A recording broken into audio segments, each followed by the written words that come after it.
Look at these people on this box art. I've never been that excited for anything in my life. That dude in the middle, he looks like he's taking a big fat one. Holy crap, maybe they should have got YouTubers who are pros at the O-Face game on their thumbnails and slapped them on here. Maybe that would be a little bit more believable. But all joking aside, the Legends Ultimate, the arcade cabinet from AtGames, was a pretty big hit with me. I really dug it. And now we're going to be taking a look at the standalone Legends Gamer Pro.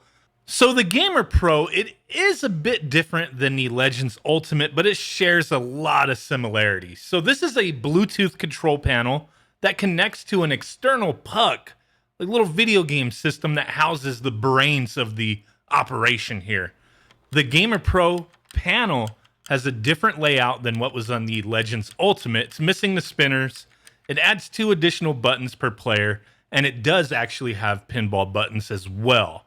So looking at the little console, the puck, whatever you want to call it, has multiple ports on it. It has a power supply, Ethernet, USB, and HDMI.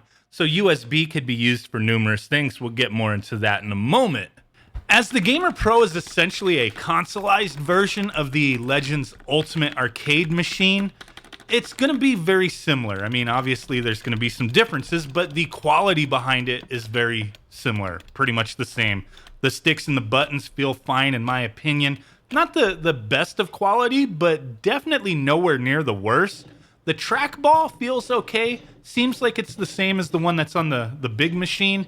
It doesn't like freely roll. It does have a little bit of friction to it, but it does work and works just fine for me. It's a decent quality trackball.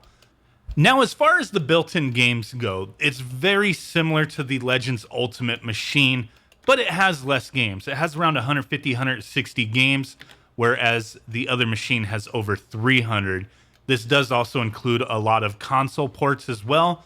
There's some awesome games here. I mainly care about arcade stuff. I could care less about the console ports that are on here, but the game list is definitely going to be subjective. They got some cool stuff like Magical Drop that I really like, Bad Dudes, Bubble Bobble, there's Space Invaders. There's a little bit for everybody, but it's not the greatest game list in the world. But that leads me to, and I think a lot of people do agree with this, that's not the biggest draw of the device. It's more so what else you could do with it. And we're going to be digging into that quite a bit in this video.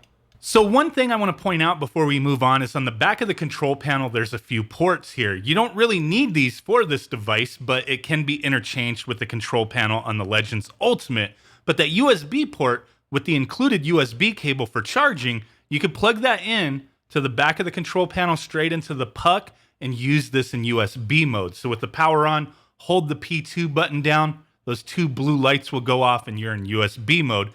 You get better latency this way. Through Bluetooth, really haven't had much of an issue. But yeah, wired, you're going to have better latency. Make sure your TV is in game mode to have the best experience possible. With this device being an internet connected device with everything that it does, using Wi-Fi seems to be okay, but I much prefer using a wired connection for the most fluid experience. So the one thing that the Gamer Pro has over the Legends Ultimate is that it now has a portrait mode. Obviously, the Legends Ultimate, you couldn't support this because it has a fixed monitor, but with this, they did keep in mind that people may want to situate their monitor, they may have a mount that they could rotate, whatever the case may be, and now you can play pinball games in a vertical fashion, retro arcade games, that utilize the screen more similar to this, shape. It'll suit the screen as best as possible. Not exactly precise, but a lot of people will appreciate having that option. So definitely a neat thing to have, as it's also supported using like the BYOG feature, playing Steam games that would use a vertical screen instead of a horizontal screen. So pretty cool to have it. I probably won't utilize this much, but it's nice to know that it's there, right?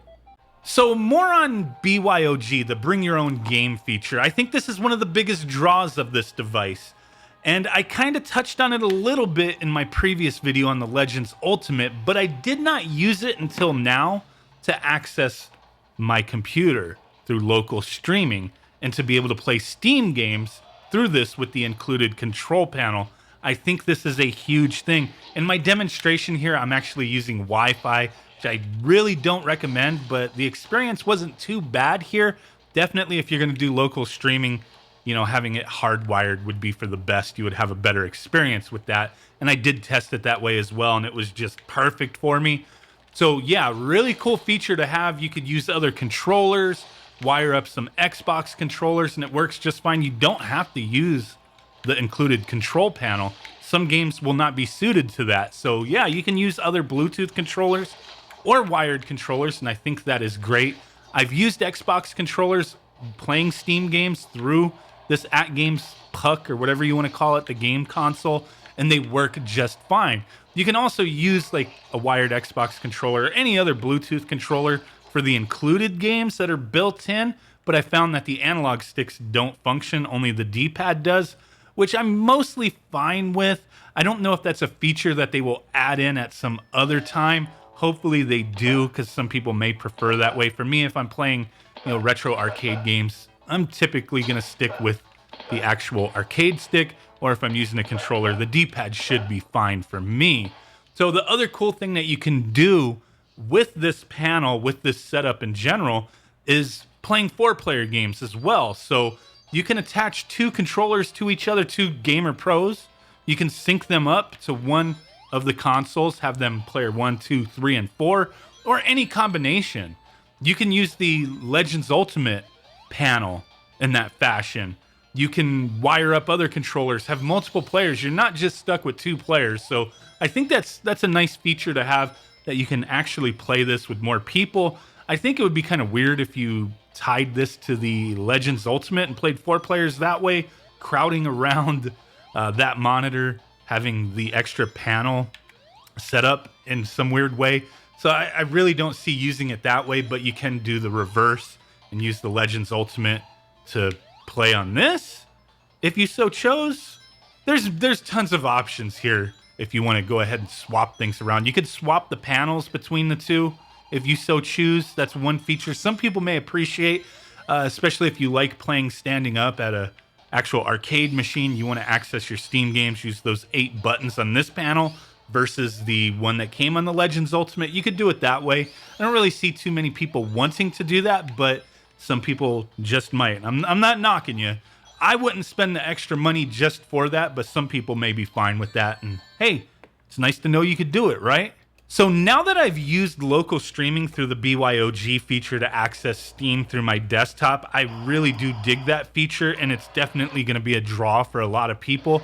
I will use that, probably more so than I thought, but the biggest thing for me on the AtGames Legends Ultimate, which is the same here, is being able to use coin ops to load up any games that you wanted on here that weren't included. Obviously, there's going to be some restrictions with that due to the power of the device, but most of the retro arcade games that I want to play are able to be played here. So with coin ops, you have a nice little user interface, get to play a bunch of games to the fullest with the control panel here to utilize it to its fullest extent anyway.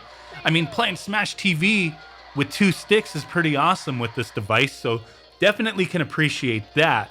So yeah, I've really been digging this device. It's the same as the Legends Ultimate, but just a little different in that it has 8 buttons and it doesn't have the spinners now. I mean, I kind of wish the spinners were there, as there are a few built-in games that are better suited to the spinners than they are to the trackball or the actual sticks, but I think I'm fine with that. I mean, if I want to play them, I'll just play them on the Legends Ultimate, and they're playable regardless. But yeah, I do kind of wish those were still here. You know, for the price of this thing, I believe it's going for $250, and they are starting to show up in Sam's Clubs now. Previously, you could only order them through the AtGames, you know, web shop or whatever you want to call it. Now they're showing up in Sam's Clubs all over the place, so it's going to be more accessible to people. At $250, I think it's a decent price. I mean, I could always wish things were cheaper, but for $250 for everything you're getting here with a decent quality control panel, having the access to all the BYOG features, I think it's a really cool device. I mean, some people may prefer this over the Legends Ultimate simply because they don't have the space for a full-size machine, or maybe somebody who owns the Legends Ultimate wants this as like a little side piece, you know what I mean? I do see some people wanting to swap the panels around But for me, that's not the biggest draw here, but it may be different for you. So as far as criticisms go, I really can't think of too much, but there is one thing that keeps popping into my head, and I almost forgot to bring this up. The little puck, the console, there is no power button on it. It just stays on. I don't really like that, but from what I understand, it's a very low power consumption device like a Fire Stick or a Roku, and it should be fine just leaving it on. But I would have much preferred to have a power button to turn it off when I'm not using it.